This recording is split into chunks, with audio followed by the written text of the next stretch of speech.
Welcome to like the 100th movie in the Jurassic World franchise. At this point, I'm losing count of how many. So we start in this ominous lab type shit with these guys working on this dinosaur called the D-Rex. Now, right off the bat, what I assume it looks like is a T-Rex with a 50-inch. And if you think I'm weird for thinking that, well, first of all, shut your bitch ass up, nigga. Nobody asked you that a bitch ass thing. You better shut the fuck up before I knock your fucking head off your shoulders. and second of all, they literally call this thing the D-Rex. I mean, what the hell did you expect me to think? So yeah, these scientists are working on some top secret shit, basically. And we have this scientist who couldn't give a fuck about his job, eating Snickers and contaminating the place with wrappers. Like some shit, basically. Apparently, that Snicker wrapper caused a big issue, somehow destroyed the security system. Now, I'm confused. I really don't know how on earth how things went so far so quickly. The D-Rex that they've been working on got out. And I'm just going to tell you now, it's not a T-Rex with a 50-inch. No, for some weird reason, it looks like that. What? We're flying to Philadelphia! Oh, hell no! That's hell no! Now, I don't know what on God's green earth they were cooking in this laboratory, but could you not have made it aesthetically pleasant? What the fuck is that? It looks like a beluga whale. Who named this shit, fam? Call this thing D-Rex. Nah, brother. This is the Foreheadosaurus Rex. She looks like they bred it with Calio, guys. But anyhow, it's been about 30 years since dinosaurs returned to the land of the living. And a lot has happened. But I skipped a lot of movies because I don't give a shit. Yeah, so basically, you can go watch those ones to understand. But basically, dinosaurs are free now, but most of them died outside of captivity because they cannot survive in modern day climates. Apart from an area of the earth that's around the equator, because they thrive in tropical regions. Now, that area of land has been expressly travel banned by every single country on earth, and it is very illegal to go there. But security in those areas are low because nobody wants to kill themselves protecting stupid people. And luckily for us, this would not be a Jurassic World movie without a set of stupid main characters. So we have this Mr. Big Man.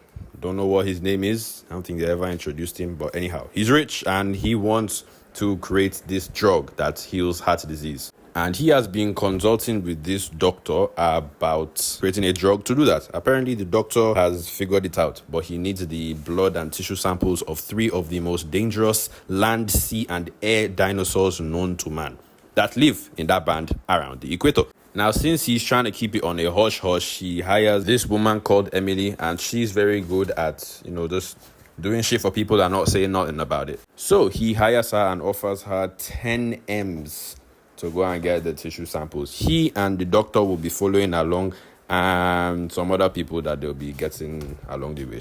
Now, I'm not going to be introducing most of these other people that they'll be picking up along the way, as they will all be dying within the course of this film. So I'm just going to introduce you to the black guy. I also forgot his name, so we're going to be calling him the black guy. So they set up on their operation to find the first dinosaur, which is a sea-dwelling creature called the Mosasaurus. Can't believe I actually pronounced that. That's crazy, man. But if you don't know who the Mosasaurus is, if you go back to my last video, you'll see it was the same nigga that smoked Indomie.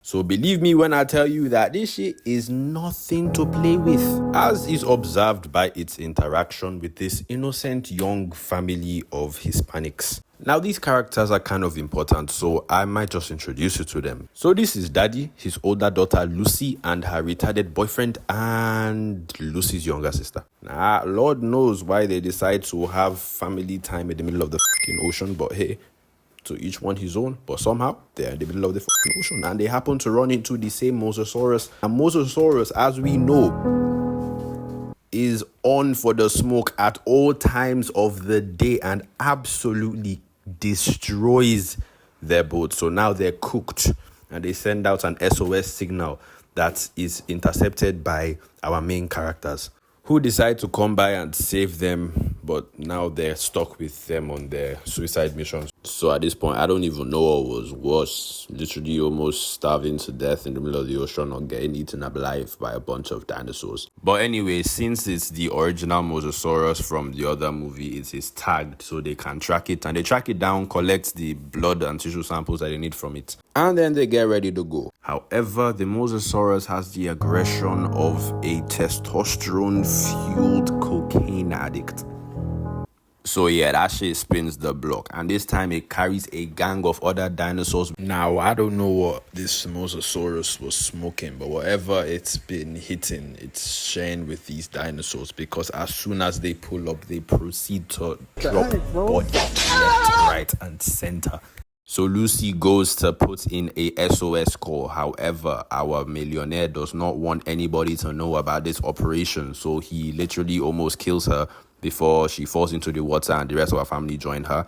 And I really don't know why they did this. I'm not like, do they really think they're going to outswim the devil's pet goldfish? But I mean, somehow they survived, so I guess it's a movie. But anyhow, the rest go to land and they think they're safe from the dinosaurs there. But when I tell you that these dinosaurs were on smoke, trust me, these dinosaurs were on smoke. So basically, this island is the location of the laboratory from earlier. And this weird corporation used to do genetic experiments with dinosaurs, hence big-ass foreheadosaurus. So this is the island where they abandoned all their failed projects, like big-ass foreheadosaurus. So a lot of the species present on this island are very dangerous. However, the last two dinosaurs that they need to get blood samples from are on this island. So they need to get the blood samples before 2 days' time, because in 2 days' time, a helicopter is going to be coming to check for their being alive on this island. And if they are not found, the helicopter will leave them alone and there will be no way out because their boat is kind of cooked. So they get to work. The innocent Hispanic family also lands on another part of the island, and they decide to follow these weird pipes to this village that the main characters told them was on the island.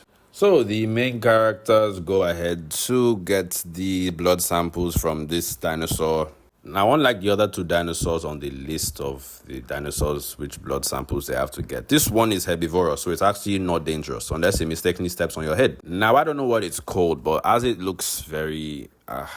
God, look, I'm sorry. I get all the dinosaurs on this island are supposed to be ugly, but it doesn't make them any easier to look at. Why is its tail that long? Thing resembles a spermatozoa. Guy, I can't get that image out of my head right now.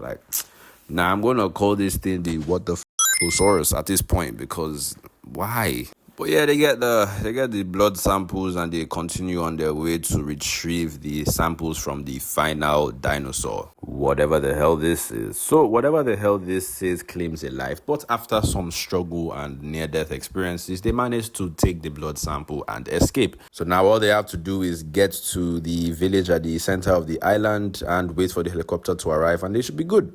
So they get to the village and they also bump into the Hispanic family that have also arrived at the village. So now they're waiting for the helicopter. However, the power comes on unexpectedly and the sound and all the lights attract these gang of what the hell am I looking at, Osaurus? So yeah, they're carnivores basically, and they begin to chase them around. So, same Jurassic World sequence of human runs away from dinosaur and dinosaur almost eats human. But then the worst possible thing can happen. You see, the helicopter that was coming to save them got smoked by big-ass foreheadosaurus. Lord knows how he escaped, but, well, yeah. Now, I know I sound very uninterested at this point, all right? And normally, I would be scared if the main dinosaur that we're supposed to be scared of wasn't actually chopped. I'm sorry, please. Look at how.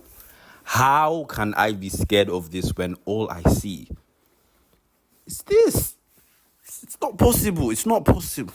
But yeah, big-ass foreheadosaurus comes, causes some problems, catches a couple of bodies. But eventually they get out of the facility and now they're going for this boat that they've just discovered that is on a dock that should take them away from the island. And they get to the dock, but then they get hunted down by big-ass foreheadosaurus. So black guy decides to sacrifice himself for the better of everybody and leads big-ass foreheadosaurus away from the boat so that they can remove the boat from the chains that are holding it up and escape. But then somehow he manages to also escape from big ass Foreheadosaurus. So they turn around, get him, and this time they escape from the island for good with the samples that they now intend to give to the whole world so that everybody can be cured for heart disease. And there ends Jurassic World 2025. I mean, it was an okay movie. Like, the acting was good. The storyline was not bad. Just that the dinosaurs were absolutely atrocious to look at, fam.